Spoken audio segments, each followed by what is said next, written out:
이건 김치가 아니라 폭력이야. 준혁 씨가 김치통을 바닥에 내리쳤습니다. 쾅하는 소리와 함께 빨간 양념이 사방으로 튀었어요. 시어머니께서 입을 벌린 채 멈춰 계셨어요. 미쳤어? 그게 얼마짜린데? 사람 값보다 싸면 다 엎어도 돼. 준혁 씨의 목소리는 차분했지만 분노로 가득했어요. 두 번째 김치통도 바닥에 엎어버렸습니다. 200포기를 위해 나흘 동안 고생한 김치들이 순식간에 바닥에 흩어졌죠. 내가 지금 뭘 하고 있는지 알아? 알고 있어요. 제 아내를 지키는 거예요. 저는 바닥에 주저앉은 채 이 모든 광경을 지켜봤어요. 평소 갈등을 피하던 남편이 이렇게 변할 줄은 몰랐거든요. 하지만 그들은 몰랐어요. 이 모든 일이 어떻게 시작됐는지를 말이에요. 본격적인 이야기를 시작하기에 앞서 구독과 좋아요를 눌러주시면 저희 채널의 이야기를 빠르게 받아보실 수 있습니다. 그럼 이야기 시작하겠습니다. 안녕하세요. 저는 김서윤이라고 합니다. 올해 34살이고 재택으로 프리랜서 디자이너 일을 하고 있어요. 아니, 하고 있었다고 말해야겠네요. 지금은 출산한 지 26일째라 일은 잠시 쉬고 있거든요. 새벽 3시, 아기가 울어서 눈이 떠졌습니다. 부스스한 머리를 극적이며 침실에서 나와 거실로 향했어요. 남편 준혁 씨는 코를 골며 잠들어 있었죠. 공기업 대리라 규칙적인 생활을 해서 그런지 한 번 잠들면 천둥이 쳐도 깨지 않더라고요. 아기를 품에 안고 소파에 앉았습니다. 작은 입술이 제 젖을 찾아 헤매는 모습이 사랑스러웠어요. 하지만 몸은 정말 힘들었죠. 출산 후 회복이 생각보다 더디게 진행되고 있었거든요. 의사는 최소 석 달은 무리하지 말라고 했는데 실제로는 그보다 더 오래 걸릴 것 같았어요. 수유를 마치고 아기를 재우는데 1시간이 걸렸습니다. 겨우 침대에 누워 잠이 들려던 찰나였어요. 휴대폰이 요란하게 울렸죠. 어머님, 시어머니셨습니다. 최순덕, 올해 63살이시고 교회에서 김장 봉사일을 도맡아 하시는 분이에요. 체면을 중시하시고 모든 일을 완벽하게 처리하려는 성격이시죠. 서윤아, 일어났니? 네, 어머님.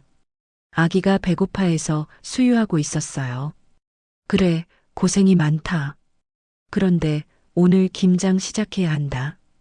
배추가 다 와 있어. 저는 잠시 말문이 막혔습니다.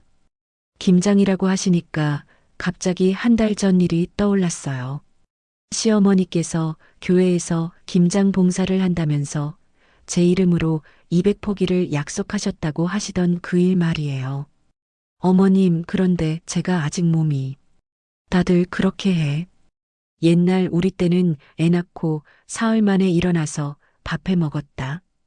요즘 젊은 사람들은 너무 유난이야. 전화기 너머로 웃음소리가 들렸습니다. 하지만 그 웃음이 왜 이렇게 서늘하게 느껴지는지 모르겠어요. 오늘 아침 9시까지 와. 배추 절이는 것부터 해야 하거든. 네, 어머님. 전화가 끊어지고 저는 천장을 바라봤습니다. 시계를 보니 새벽 4시. 5시간 후에는 시댁으로 가야 한다는 얘기였어요. 몸은 아직 회복되지 않았고 아기는 2시간마다 젖을 찾을 텐데 말이죠. 아침 8시 30분. 서둘러 준비를 마치고 시댁으로 향했습니다. 아기를 유모차에 태우고 걸어서 10분 거리에 있는 시댁이었어요. 평소 같았으면 금방이었을 텐데 오늘따라 그 거리가 참 멀게 느껴졌죠. 시댁 대문을 열고 들어서자 입이 벌어졌습니다. 베란다에 배추 상자가 20개도 넘게 쌓여 있었어요. 거실에도 6상자가 더 있었죠. 대략 눈짐작으로 봐도 200포기는 좋게 되어 보였습니다. 왔구나. 시어머니께서 앞치마를 두르고 나오셨어요. 언제나 그렇듯 단정한 모습이셨죠. 하지만 제 얼굴을 보시더니 미간을 살짝 찌푸리셨습니다. 얼굴이 왜 그렇게 푸석해 보이니? 애 낳은 지 이제 한 달도 안 됐는데 벌써 늙어가면 어떡하니? 죄송해요, 어머님. 밤에 아기가 자주 깨서. 옛날 우리 때는 그런 소리 안 했어. 아무튼 얼른 시작하자. 오늘 안에 절이는 것까지는 끝내야 해. 그때 준혁 씨가 나타났습니다. 평소와 달리 주말인데도 일찍 일어나서 시댁에 와 있었어요. 제 모습을 보더니 잠깐 걱정스러운 표정을 지었지만 곧 무표정으로 돌아갔죠. 배추 옮기는 것부터 도와드릴게요. 준혁 씨는 말없이 베란다로 향했습니다. 평소 갈등을 피하려고 하는 성격이라 어머니 앞에서는 더욱 조심스러워하는 편이에요. 효자라는 소리를 듣고 싶어 하거든요. 저는 아기 유모차를 거실 한쪽 구석에 놓고 앞치마를 둘렀습니다. 몸이 아직 무거웠지만 어쩔 수 없었어요. 시어머니께서 이미 제 이름으로 교회에 약속을 해놓으신 상황이었거든요. 서윤아, 너는 배추 다듬는 것부터 해. 겉잎 떼고 반으로 갈라서 소금물에 담가 놓으면 돼. 네, 어머님. 첫 번째 상자를 열었습니다. 배추가 20포기 정도 들어 있었어요. 하나씩 들어 올리는데 생각보다 무거웠죠. 평소 같았으면 별것도 아니었을 텐데 지금은 팔에 힘이 제대로 들어가지 않았어요. 몸이 아직 좀. 제가 중얼거리자 시어머니께서 돌아보셨습니다. 뭐라고 했니? 아, 아니에요. 괜찮아요. 거짓말이었습니다. 전혀 괜찮지 않았어요. 하지만 뭐라고 더 말할 수가 없었죠. 이미 시어머니 표정이 그리 좋지 않으셨거든요. 준혁 씨는 베란다와 거실을 오가며 배추 상자들을 옮기고 있었습니다. 가끔 제 쪽을 힐끗 보기는 했지만 딱히 뭔가를 말하지는 않았어요. 아마 어머니께서 무서우셨을 거예요. 1시간이 지났을까? 겨우 2상자를 처리했습니다. 손목이 아프기 시작했고 허리도 뻐근했어요. 그런데 아기가 울음을 터뜨렸죠. 어머님, 아기가 배고픈 것 같아요. 잠깐 수유를. 지금 바쁜데 왜 그러니? 조금만 기다리라고 해. 시어머니께서 약간 짜증스러운 목소리로 말씀하셨어요. 하지만 아기는 더 크게 울기 시작했죠.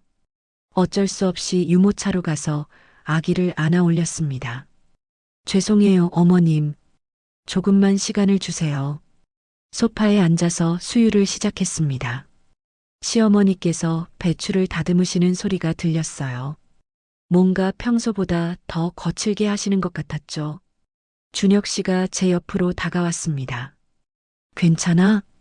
작은 목소리로 물어보더라고요. 네, 괜찮아요. 역시 거짓말이었습니다. 하지만 뭔가 불안했어요.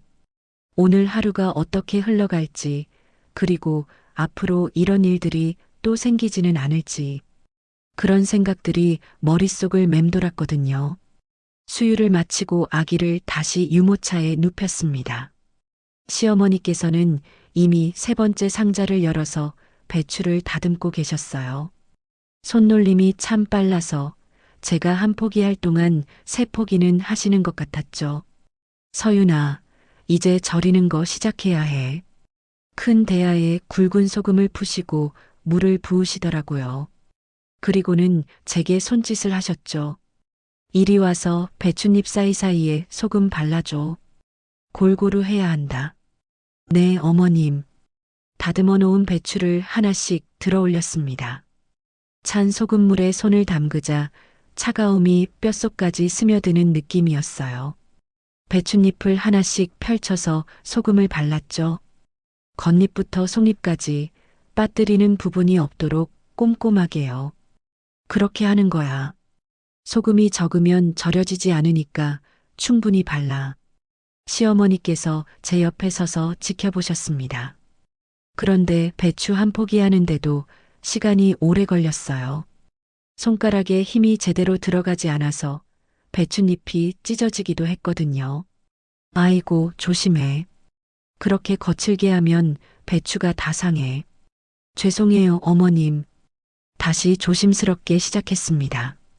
하지만 몸이 말을 듣지 않았어요. 출산 후 아직 회복이 덜 된 상태라 그런지 평소에 쉽게 하던 일도 어렵게 느껴졌죠. 1시간쯤 지났을 때였어요. 절여놓은 배추들을 세어보려고 했거든요. 하나, 둘, 셋. 15개 정도 되더라고요. 그런데 시어머니께서 갑자기 말씀하셨어요.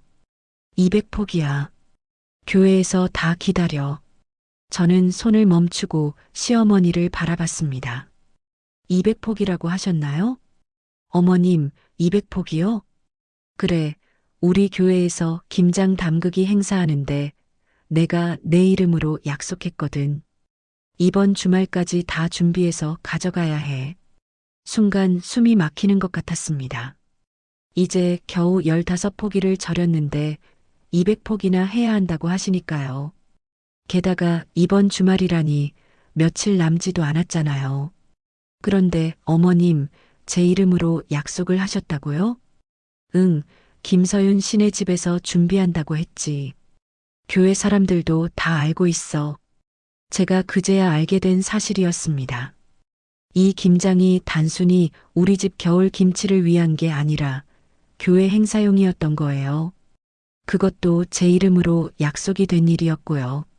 어머님, 그런데 제가 지금 몸이 아직 괜찮아. 며칠 있으면 다 할 수 있어. 준혁이도 도와줄 거고.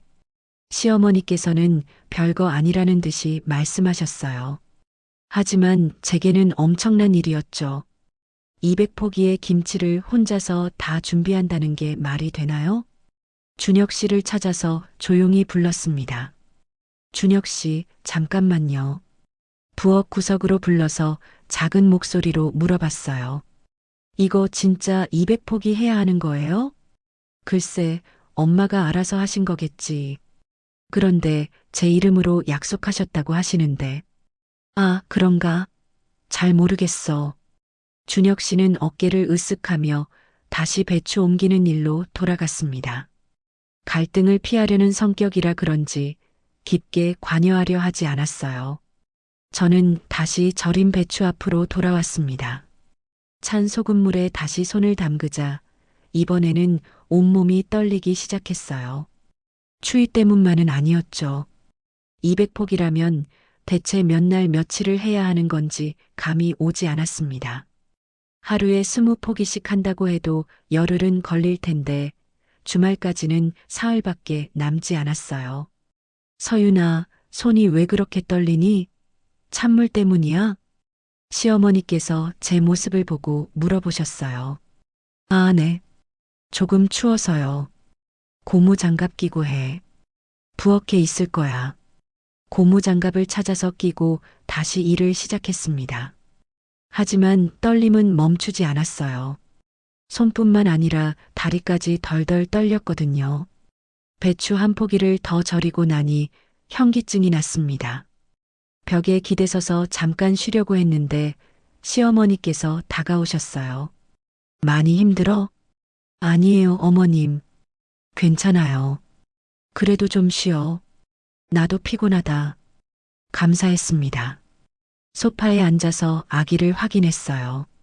다행히 아직 잠들어 있었죠. 그런데 문득 현실이 느껴지기 시작했습니다. 200포기의 김치를 사흘 안에 완성해야 한다는 것. 그것도 출산한 지 26일밖에 안 된 몸으로 말이에요. 준혁 씨는 여전히 배추 상자들을 정리하고 있었습니다. 가끔 제 쪽을 보기는 했지만 별다른 말은 하지 않았어요.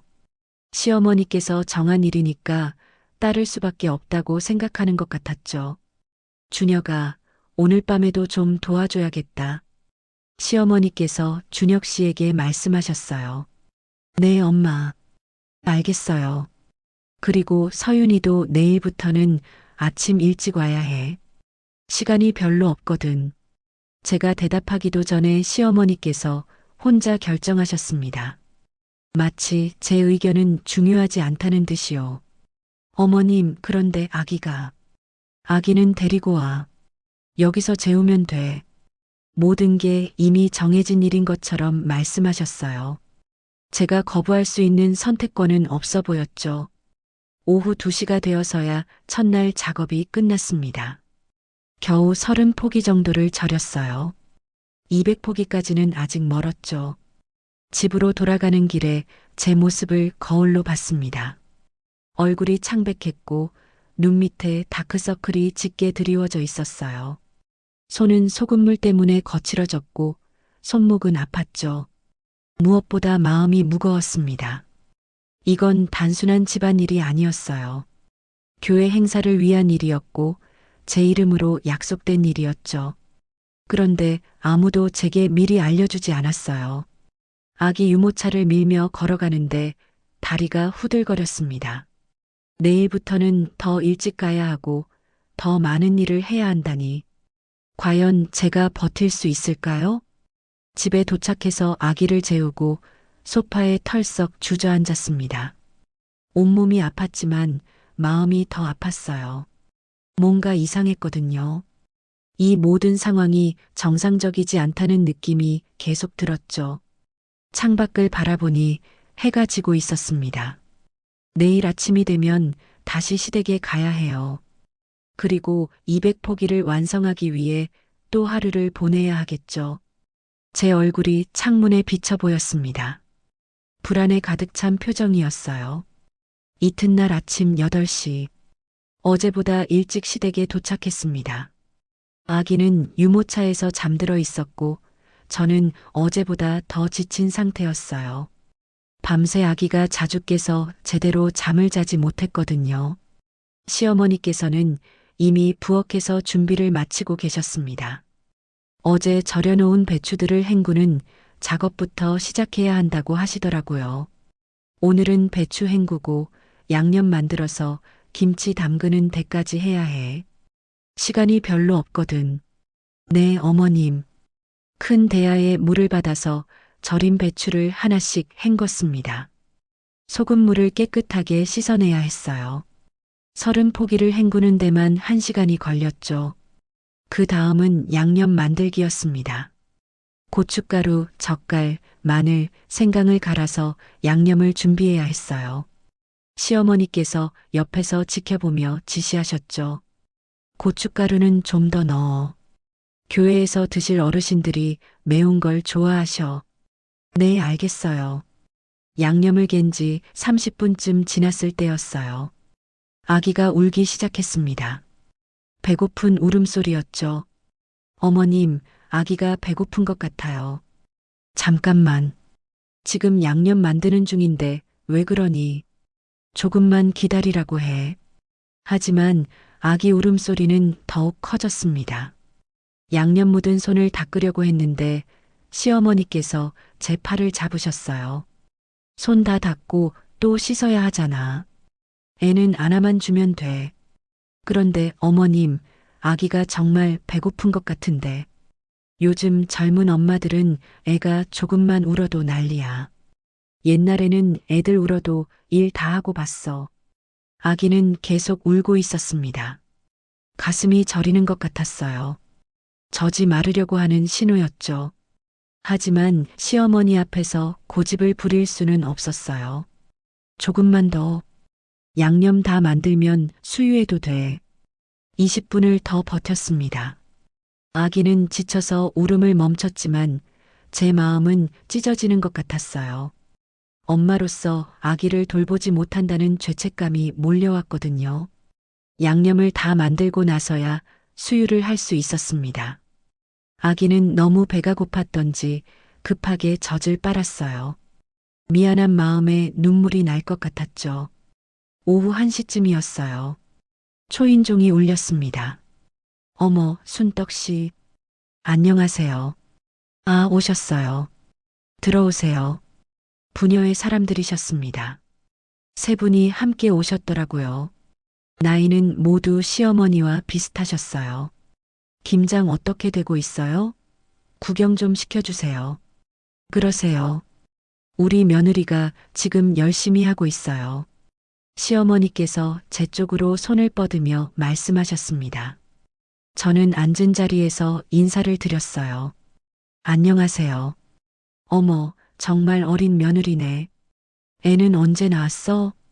26 일 전에 낳았어요. 어머나, 그렇게 얼마 안 됐는데 벌써 김장을 해? 대단하네. 부녀의 분들이 서로 놀란다는 표정을 지으셨어요. 그런데 왜인지 그 시선이 불편했죠. 우리 며느리 애 낳고도 이렇게 잘해. 200포기를 혼자서 다 준비한다니까요. 시어머니께서 자랑스럽다는 듯이 말씀하셨습니다. 하지만 제게는 칭찬이 아니라 압박으로 들렸어요. 와, 200포기요? 혼자서? 네, 교회 행사용이라고 하더라고요. 정말 대단해요. 요즘 며느리들은 애 낳으면 몸조리 한다고 아무것도 안 하는데 여기는 다르네요. 부녀의 분들의 대화가 계속됐습니다. 제 앞에서 저에 대한 이야기를 나누시는 게 어색했어요. 마치 제가 없는 것처럼 말이죠. 서윤이는 참 착해요. 시어머니 말씀 잘 듣고 불평도 안 하고 시어머니께서 제 어깨를 두드리며 말씀하셨습니다. 웃으시는 얼굴이었지만 저에게는 경고처럼 느껴졌어요. 계속 그렇게 해야 한다는 뜻으로 들렸거든요. 그런데 정말 혼자서 다 하는 거예요? 남편은 안 도와줘요? 준혁이는 직장 다니니까 주말에만 조금씩. 대부분 서윤이가 하죠. 제 가슴이 답답해졌습니다. 숨쉬기가 어려웠어요. 이 모든 상황이 칭찬으로 포장된 압박이라는 게 느껴졌거든요. 애는 어떻게 돌보면서 해요? 애는 저기 유모차에서 재워놓고 중간중간 수유만 해주면 되니까. 시어머니께서 대신 대답해 주셨어요. 마치 아주 쉬운 일인 것처럼 말이죠. 대단하네요. 요즘 젊은 사람들 보면 애 하나 키우는 것도 힘들어 하는데. 그러게 말이에요. 서윤이는 정말 잘해요. 또다시 칭찬이었습니다. 하지만 점점 더 숨이 막혔어요. 이 칭찬들이 저를 옥죄고 있다는 느낌이었죠. 부녀의 분들이 가신 후에도 시어머니의 기분은 좋아 보였습니다. 다들 우리 며느리 보고 대단하다고 하네. 기분 좋지? 네, 어머님. 대답은 했지만 전혀 기분이 좋지 않았어요. 오히려 더 부담스러웠죠. 이제 동네 사람들까지 알게 됐잖아요. 제가 200포기 김장을 혼자 한다는 걸 말이에요. 내일부터는 더 열심히 해야겠다. 사람들이 다 지켜보고 있으니까. 시어머니께서 의미심장하게 말씀하셨습니다. 지켜보고 있다는 말이 위협처럼 들렸어요. 오후 3시, 아기가 다시 울기 시작했습니다. 이번에는 기저귀를 갈아야 할 시간이었어요. 어머님, 아기 기저귀를. 김치 양념 바르는 거 다 하고 해. 지금 손 더러우니까. 그런데 아기가. 애들은 조금 울어도 괜찮아. 폐활량 늘어나는 거야. 시어머니께서 웃으며 말씀하셨지만 제 마음은 무거웠습니다.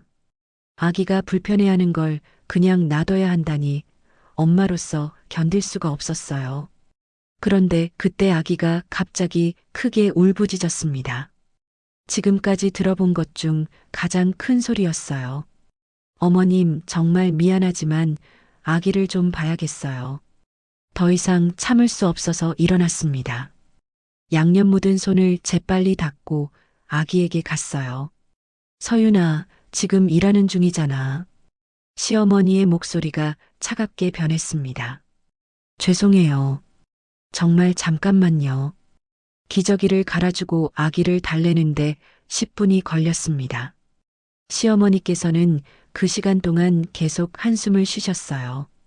일에서 애 있는 며느리는 일을 못 시키는 거야. 중얼거리시는 소리가 들렸습니다. 가슴이 철렁했어요. 저녁 6시가 되어서야 그날 작업을 마쳤습니다. 김치 50포기를 완성했어요. 200포기까지는 아직 한참 멀었죠. 집으로 돌아가는 길에 거울을 봤습니다. 얼굴이 창백했고 눈은 충혈되어 있었어요. 손은 양념 냄새가 배어서 아무리 씻어도 지워지지 않았죠. 무엇보다 마음이 무거웠습니다. 오늘 일어난 일들이 계속 머릿속을 맴돌았어요. 부녀의 분들 앞에서 받은 압박, 아기를 제대로 돌보지 못한 죄책감, 그리고 앞으로 남은 일들에 대한 두려움. 집에 도착해서 아기를 재우고 혼자 어둠 속에 앉아 있었습니다. 창밖으로 보이는 시댁 불빛이 멀게만 느껴졌어요. 내일도 그곳에 가야 하고 모레도 김장이 끝날 때까지 계속 가야 하겠죠. 과연 제가 이 모든 걸 견뎌낼 수 있을까요? 아기와 저 둘 다 지키면서 말이에요. 셋째 날 아침, 몸이 더 이상 말을 듣지 않았습니다. 밤새 아기가 2시간마다 깨서 수유를 했고 손목과 어깨는 계속 아팠어요. 그래도 시댁에 가야 했죠. 아침 7시 반에 도착했습니다. 시어머니께서는 이미 부엌에서 준비를 마치고 계셨어요. 늦었네. 오늘은 백포기는 해야 해. 죄송해요, 어머님. 아기가. 변명하지 말고 얼른 시작해. 목소리가 어제보다 더 차가웠습니다. 아무래도 어제 아기 때문에 일을 중단한 것 때문인 것 같았어요. 양념 만드는 작업부터 시작했습니다. 고춧가루를 체에 내리고 젓갈을 다지고 마늘과 생강을 갈았어요. 손목이 아파서 믹서기를 돌릴 때마다 찌릿한 통증이 올라왔죠. 1시간쯤 지나자 어지럼증이 시작됐습니다. 앉은 자리에서 일어날 때 눈앞이 깜깜해지는 느낌이었어요. 벽을 짚고 서야 했죠. 왜 그래? 시어머니께서 제 모습을 보고 물어보셨어요. 괜찮아요. 조금 어지러워서요. 많이 힘들어? 아니에요. 괜찮아요. 거짓말이었습니다. 전혀 괜찮지 않았어요. 하지만 약한 모습을 보이면 안 될 것 같았거든요. 배추에 양념을 바르는 작업을 이어갔습니다. 배춧잎 하나하나에 양념을 골고루 발라야 했어요. 빠뜨리는 부분이 없도록 꼼꼼하게요. 하지만 손가락에 힘이 들어가지 않아서 양념이 잘 발라지지 않았죠. 그렇게 하면 언제 다 해? 좀 더 빨리빨리 해. 시어머니께서 답답하다는 표정으로 말씀하셨어요. 네, 어머님. 속도를 내려고 했지만 쉽지 않았습니다. 몸이 원하는 대로 움직여주지 않았거든요. 오전 10시쯤이었어요. 갑자기 현기증이 심하게 났습니다. 일어서려다가 그만 주저앉고 말았죠. 바닥에 손을 짚고 앉아서 숨을 고르려고 했어요. 어머, 왜 그래? 시어머니께서 놀라서 다가오셨습니다. 죄송해요. 잠깐만 앉아 있을게요. 많이 힘들어? 병원 가봐야 하나? 아니에요. 조금 쉬면 괜찮아져요. 그때 현관에서 소리가 들렸습니다. 어제 왔던 부녀의 분들이 또 오신 것 같았어요. 순덕 씨, 안녕하세요. 어제 김장 맛있어 보이던데 오늘은 어떻게 되고 있어요? 아, 들어오세요. 지금 우리 며느리가 열심히 하고 있어요. 부녀의 분들이 부엌으로 들어오셨습니다. 저는 바닥에 주저앉은 채로 인사를 드렸어요. 안녕하세요. 어머, 왜 바닥에 앉아 있어요? 아, 잠깐 쉬고 있었어요. 어색한 침묵이 흘렀습니다. 부녀의 분들이 서로 시선을 주고받으시는 게 보였어요. 요즘 며느리들은 참 편해. 시어머니께서 갑자기 말씀하셨습니다. 웃으시면서 말씀하셨지만 그 말이 저에게는 비수처럼 꽂혔어요. 우리 때는 몸이 아파도 참고 했는데 요즘은 조금만 힘들어도 주저앉네요. 부녀의 분들도 고개를 끄덕이셨습니다. 그러게 말이에요. 우리는 애 낳고 바로 농사일 했는데 체력이 달라서 그런가 봐요. 요즘 애들은 약해. 제 앞에서 저에 대한 이야기가 계속됐습니다. 마치 제가 듣지 못하는 것처럼 아니면 상관없다는 듯이 말이죠. 서윤아, 일어나서 계속해야지. 사람들이 보고 있잖아. 시어머니께서 제게 말씀하셨어요. 부드러운 목소리였지만 명령이었죠. 네, 어머님. 힘겹게 일어나서 다시 배추 앞에 앉았습니다. 손이 떨렸지만 양념을 바르기 시작했어요. 다들 하는 걸 너만 못하니? 시어머니께서 작은 목소리로 말씀하셨습니다. 부녀의 분들에게는 안 들리게 저에게만 들리게요. 그 순간 무언가가 무너지는 느낌이었습니다. 가슴 깊숙한 곳에서 올라오는 절망감이었어요. 여기서 쓰러져도 저는 핑계 많은 며느리가 될 거라는 걸 깨달았거든요. 아무리 아파도 아무리 힘들어도 제 상황을 이해해주는 사람은 아무도 없을 거였어요. 오히려 나약한 며느리, 요즘 것들은 다 그렇다는 식으로 낙인 찍힐 뿐이겠죠. 눈물이 나려고 했습니다. 하지만 참았어요. 여기서 울면 더 비참해질 것 같았거든요. 그때 준혁 씨가 들어왔습니다. 직장에서 일찍 퇴근한 모양이었어요. 어머니, 안녕하세요. 아, 어르신들도 오셨네요. 응, 왔구나. 서윤이가 많이 힘들어하네. 시어머니께서 준혁 씨에게 말씀하셨어요. 준혁 씨가 제 모습을 봤습니다. 창백한 얼굴, 떨리는 손, 바닥에 거의 엎드려서 일하는 모습을요. 잠깐 걱정스러운 표정을 지었지만 곧 돌아섰어요. 네, 그럼 제가 좀 도와드릴게요. 아무 말도 하지 않았습니다. 제가 왜 이렇게 됐는지, 이게 정상인지 그런 건 묻지 않았어요. 그냥 배추 상자를 옮기는 일부터 시작했죠. 부녀의 분들이 가신 후였습니다. 시어머니께서 제게 다가와서 말씀하셨어요.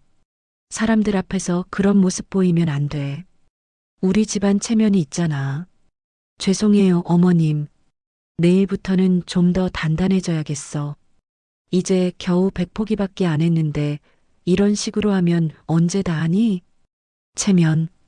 그게 가장 중요한 거였나 봅니다. 제 건강이나 아기 걱정보다도요.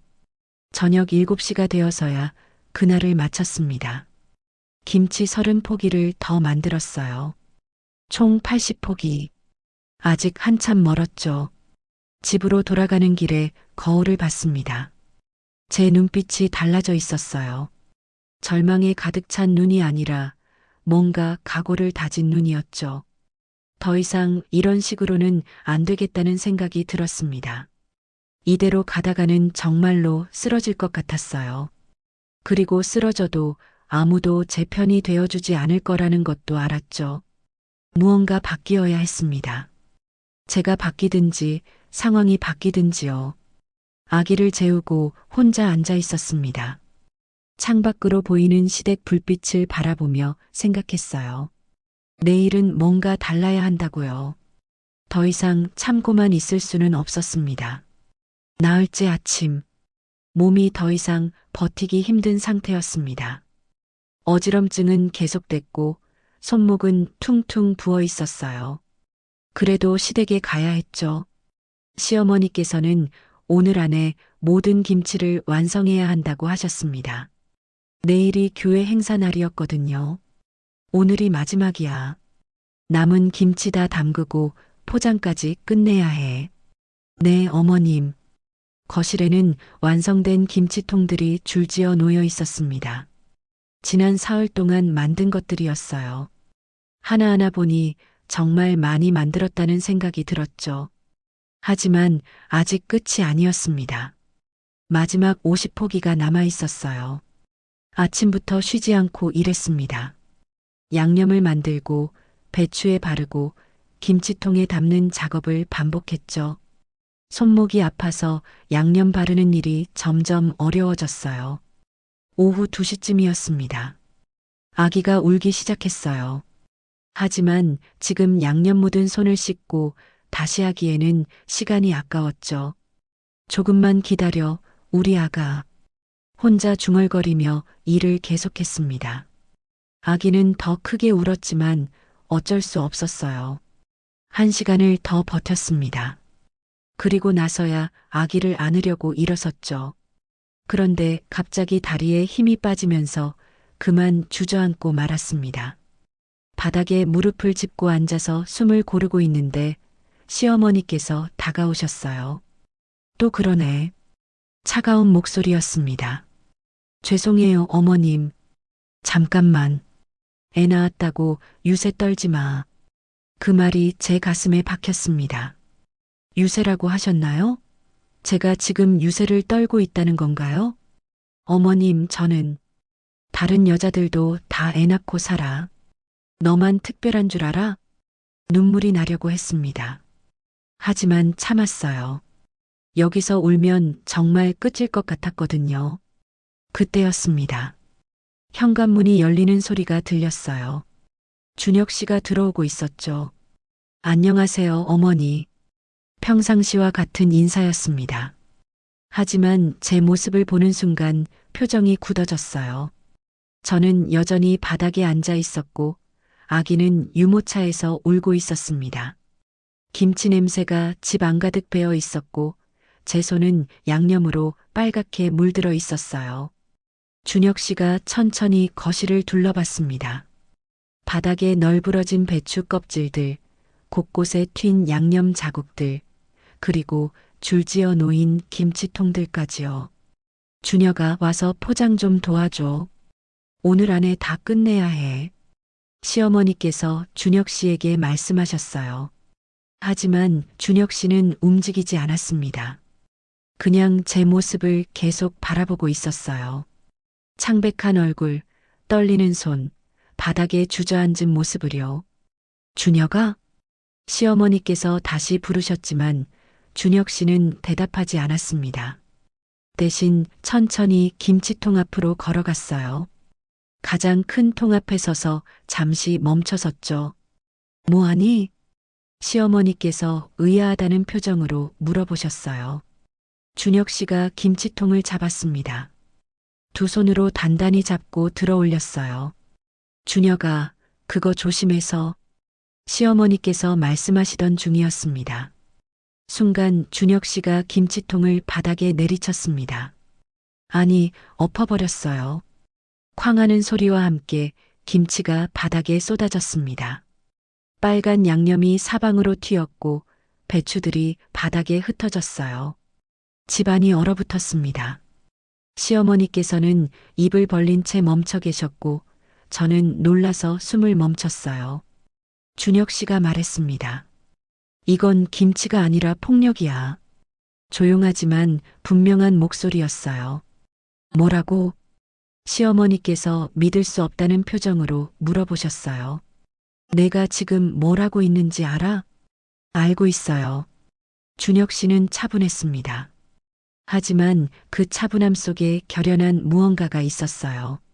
서윤이는 아직 산후조리 기간이에요. 의사도 최소 석 달은 무리하지 말라고 했어요. 그건 200포기 김장을 산후 한 달도 안 된 사람에게 시키는 게 정상인 줄 알아요? 시어머니께서 말문이 막히신 것 같았어요. 준혁 씨가 두 번째 김치통에 손을 뻗었습니다. 그만해. 시어머니께서 소리치셨지만 준혁 씨는 멈추지 않았어요. 두 번째 통도 바닥에 엎어버렸습니다. 빨간 양념이 더 넓게 퍼졌고 김치 냄새가 더욱 진해졌어요. 미쳤구나, 정말. 시어머니께서 중얼거리셨어요. 준혁 씨가 제게 다가왔습니다. 그리고 조심스럽게 제 팔을 잡아서 일으켜 세웠어요. 괜찮아? 작은 목소리로 물어봤어요. 저는 고개를 끄덕였습니다. 사실 괜찮지 않았지만 지금은 그것보다 준혁 씨의 변화가 더 놀라웠거든요. 우리 집에 가자. 준혁 씨가 제 어깨에 손을 얹고 말했어요. 아기를 유모차에서 안아 올리고 준혁 씨와 함께 현관으로 향했습니다. 뒤에서 시어머니의 목소리가 들렸어요. 이 김치는 어떻게 할 거니? 내가 교회에 뭐라고 해? 준혁 씨가 돌아봤습니다. 어머니가 알아서 하세요. 애초에 서윤이 허락도 없이 약속하신 거잖아요. 문을 열고 나가면서 마지막으로 거실을 봤습니다. 바닥에 흩어진 김치들과 그 가운데 서 있는 시어머니의 모습이었어요. 그 모습이 왜 이렇게 작아 보이는지 모르겠었습니다. 현관 앞에서 잠시 멈춰 섰습니다. 준혁 씨는 제 외투를 가져다가 어깨에 걸쳐 주었어요. 조심스럽고 다정한 손길이었죠. 미쳤어? 그게 얼마짜린데? 뒤에서 시어머니의 소리가 들렸습니다. 엎어진 김치들을 바라보며 소리치고 계셨어요. 준혁 씨가 돌아봤습니다. 얼굴에는 더 이상 미안한 기색이 없었어요. 사람 값보다 싸면 다 엎어도 돼. 차분하면서도 단호한 목소리였습니다. 뭐라고? 사람가? 서윤이가 사람이에요, 어머니. 김치 만드는 기계가 아니라. 시어머니께서는 말문이 막힌 것 같았어요. 평소 갈등을 피하던 준혁 씨가 이렇게 나오시니까 당황스러우셨을 거예요. 준혁 씨가 제게 다가와서 외투 단추를 채워주었습니다. 산후 몸이라 추위에 약하다는 걸 알고 계시는 거였어요. 괜찮아? 다시 한번 물어보셨어요. 저는 고개를 들어 준혁 씨를 바라봤습니다. 처음이었어요. 지난 나흘 동안 고개를 제대로 든 게 말이에요. 계속 바닥만 보고 살았거든요. 네, 괜찮아요. 목소리가 떨렸지만 정말 마음은 괜찮았어요. 아니, 괜찮아지고 있었죠. 준혁 씨가 아기를 제 품에서 받아 안았습니다. 그리고 다른 한 팔로는 제 어깨를 감쌌어요. 우리 집에 가자. 따뜻한 목소리였습니다. 함께 현관 쪽으로 걸어갔어요. 그런데 시어머니께서 우리 앞을 가로막으셨습니다. 어디 가는 거야?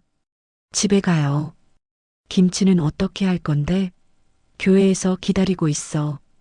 어머니께서 알아서 하시면 되죠.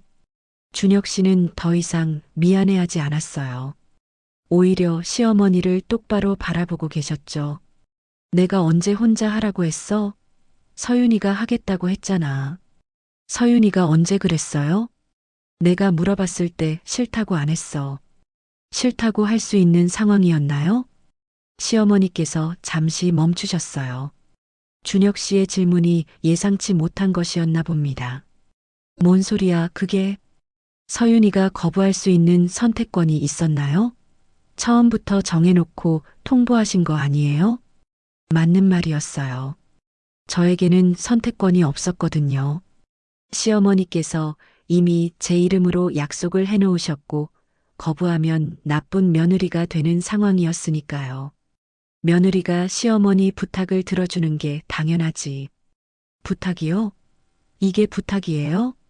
준혁 씨가 거실을 가리켰어요. 바닥에 흩어진 김치들과 사흘 동안의 흔적들을 말이에요. 산후 한 달도 안 된 사람에게 200포기 김장을 시키는 게 부탁이에요? 다른 며느리들도 다. 다른 며느리들은 언제 애 낳았는데요? 몸이 어땠는데요? 시어머니께서 대답하지 못하셨어요.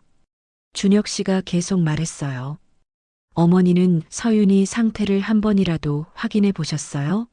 아프다고 하니까 유난 떤다고만 하셨잖아요. 그건 의사가 석 달은 조심하라고 했다는 말씀도 드렸는데 들으셨어요? 시어머니의 얼굴이 점점 굳어갔어요. 평소 순종적이던 준혁 씨가 이렇게 나오니까 당황스러우셨을 거예요. 너 지금 엄마한테 대드는 거야? 대드는 게 아니라 잘못된 걸 잘못됐다고 말하는 거예요. 뭐가 잘못됐어? 사람을 사람 취급 안 하는 게 잘못됐어요. 준혁 씨의 목소리에 분노가 묻어났어요. 하지만 소리를 지르지는 않았죠. 오히려 더 차분하고 단호했어요. 아기가 준혁 씨 품에서 작게 울었습니다. 아마 긴장한 분위기를 느낀 것 같았어요. 쉿, 괜찮아. 준혁 씨가 아기를 달래며 말했어요. 그리고 저에게 고개를 돌렸어요. 가자. 현관문 손잡이에 손을 뻗었습니다. 나가면 다시는 못 들어와. 시어머니께서 마지막으로 말씀하셨어요. 위협이었죠. 준혁 씨가 잠시 멈췄습니다. 그리고 천천히 돌아봤어요. 그게 조건이면 오늘로 끝이야. 더 이상 주저하지 않았어요. 문을 열고 나갔습니다. 저는 뒤를 따라가면서 마지막으로 시어머니를 봤어요. 그동안 크고 무서웠던 분이 갑자기 작아 보였어요. 바닥에 흩어진 김치들 사이에 서 계시는 모습이 초라해 보이기도 했고요. 바깥은 차가웠습니다. 하지만 시원했어요. 숨쉬기가 편했거든요. 집까지 걸어가는 동안 아무 말도 하지 않았어요. 준혁 씨는 아기를 안고 저는 그 옆을 걸었죠. 집에 도착해서 문을 열고 들어갔습니다. 우리 집이 이렇게 따뜻하고 평온했나 싶었어요. 준혁 씨가 아기를 소파에 눕히고 제게 다가왔어요. 미안해. 처음으로 사과했어요. 뭐가요? 이제까지 모르는 척 했어서. 너 혼자 다 감당하게 해서. 저는 고개를 저었어요. 괜찮아요. 괜찮지 않아. 나도 알고 있었어. 엄마가 무리한 요구를 한다는 거. 준혁 씨가 소파에 앉았어요. 피곤한 표정이었죠. 그럼 왜? 갈등 피하고 싶었어. 엄마 기분 상하게 하기 싫었고. 그런데 오늘 너 모습 보니까 목소리가 떨렸어요. 그게 얼마나 이기적인 생각이었는지 깨달았어. 저도 소파에 앉았습니다. 처음으로 편안하게 앉을 수 있었어요. 이제 어떡하죠? 뭘? 어머니랑 관계가. 상관없어. 우리가 잘못한 게 아니야. 준혁 씨가 제 손을 잡았어요. 김치 양념으로 거칠어진 제 손을요. 앞으로는 내가 지킬게. 너랑 아기 모두. 그때서야 눈물이 났습니다. 지난 나흘 동안 참았던 눈물들이 모두 쏟아졌어요. 하지만 슬픈 눈물이 아니었어요.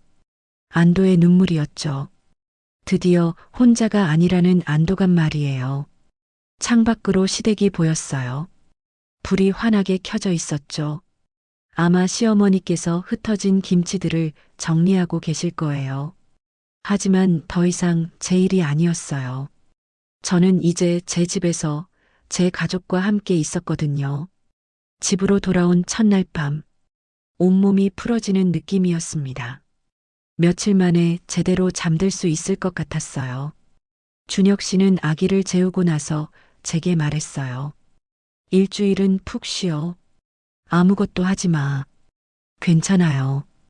이제 좀 나아졌어요. 좀 나았다고 완전히 나은 게 아니야. 의사가 석 달이라고 했잖아. 맞는 말이었어요. 몸은 여전히 회복 중이었거든요. 이튿날 아침 준혁 씨가 회사에 연차를 냈어요. 그리고 제게 말했어요. 어머니한테 전화 한 통 해야겠어. 무슨 얘기를요? 앞으로 어떻게 지낼 건지 정리해야지. 오전 10시쯤 전화를 걸었어요.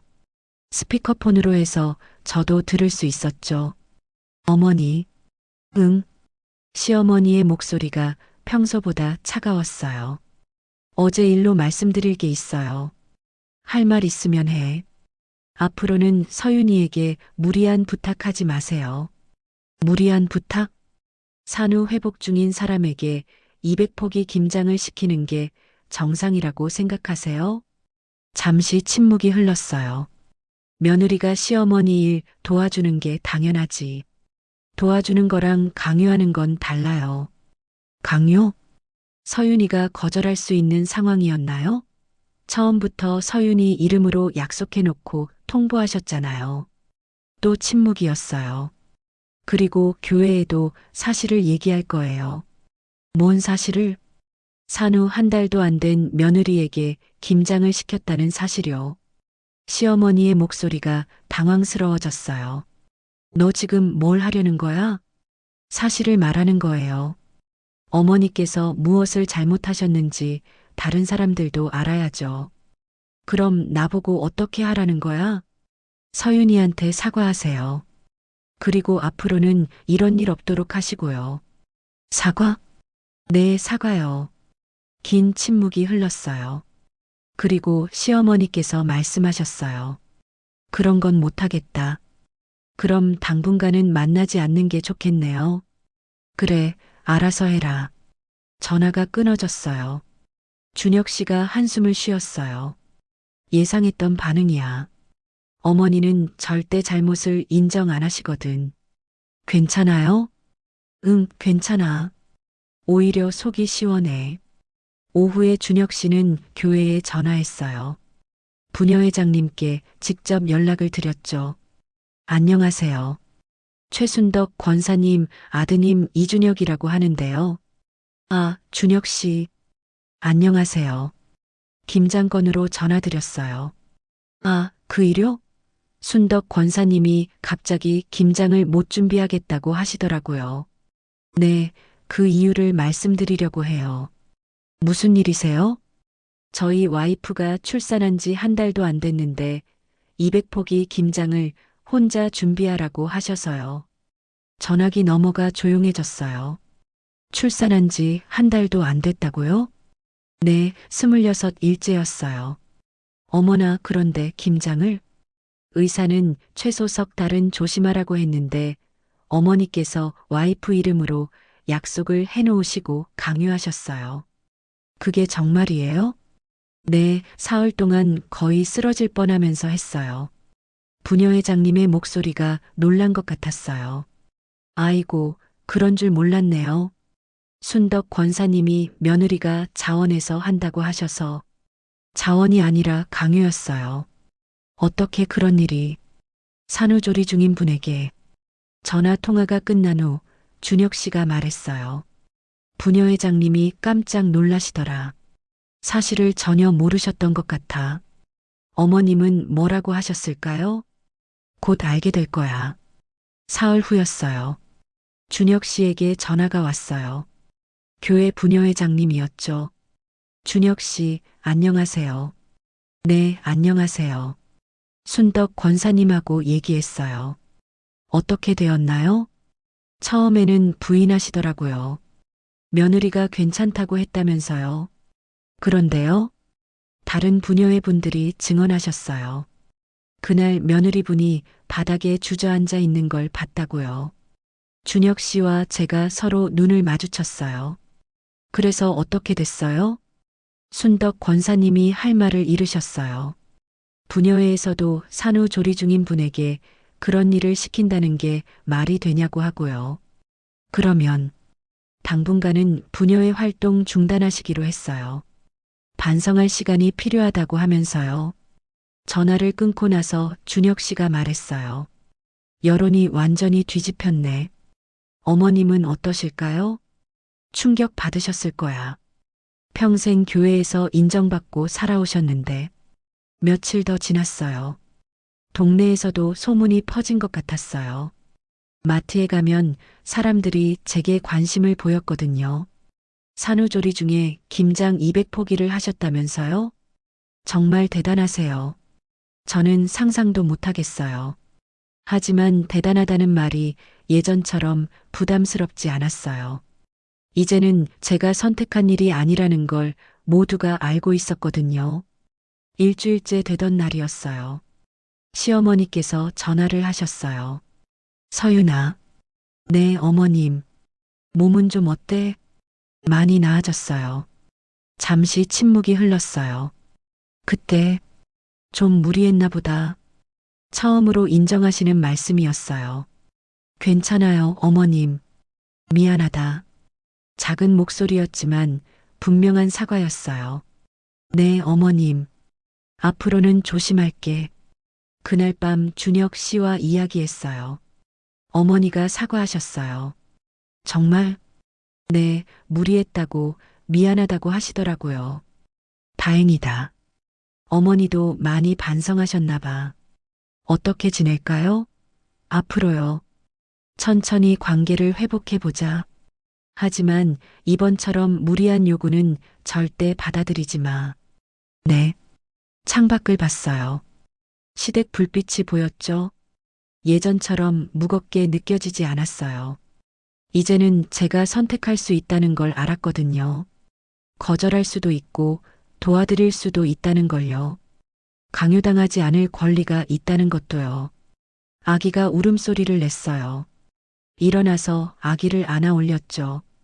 우리 아가 배고프구나. 수유를 하면서 생각했어요. 이 아이는 제가 지켜야 할 소중한 존재라고요. 그리고 저 자신도 마찬가지라고요. 더 이상 참기만 하며 살지는 않을 거예요.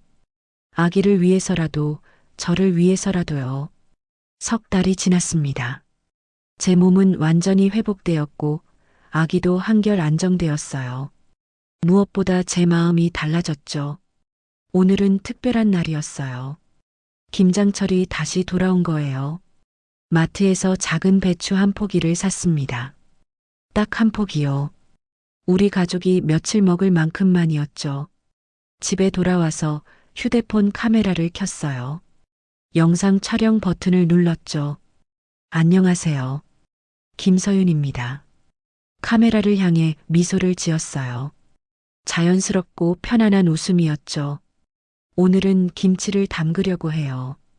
딱 한 포기 김치를요. 배추를 들어 보였어요. 작고 앙증맞은 크기였죠. 이건 누가 시켜서 하는 김치가 아니에요. 목소리가 분명했어요. 제가 하고 싶어서 만드는 김치예요. 준혁 씨가 아기를 안고 나타났어요. 아기는 벌써 석 달이나 자랐죠. 예쁜 미소를 짓고 있었어요. 우리 아빠랑 아기도 함께 할 거예요.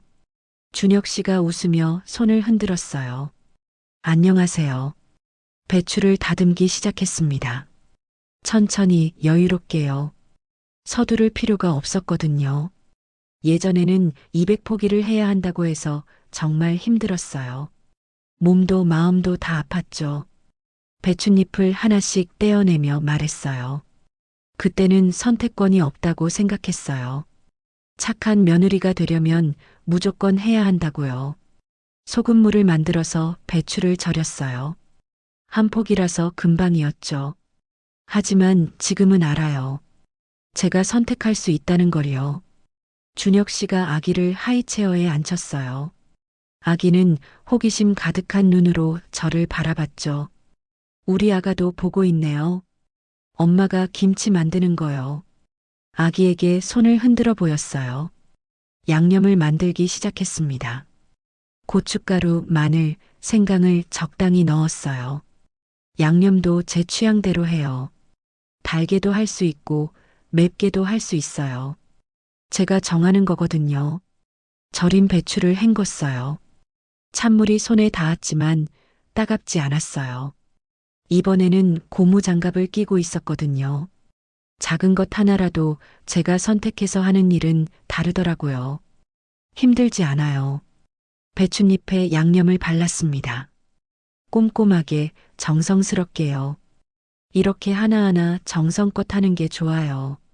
누가 재촉하지도 않고 아프다고 해도 쉴 수 있고요.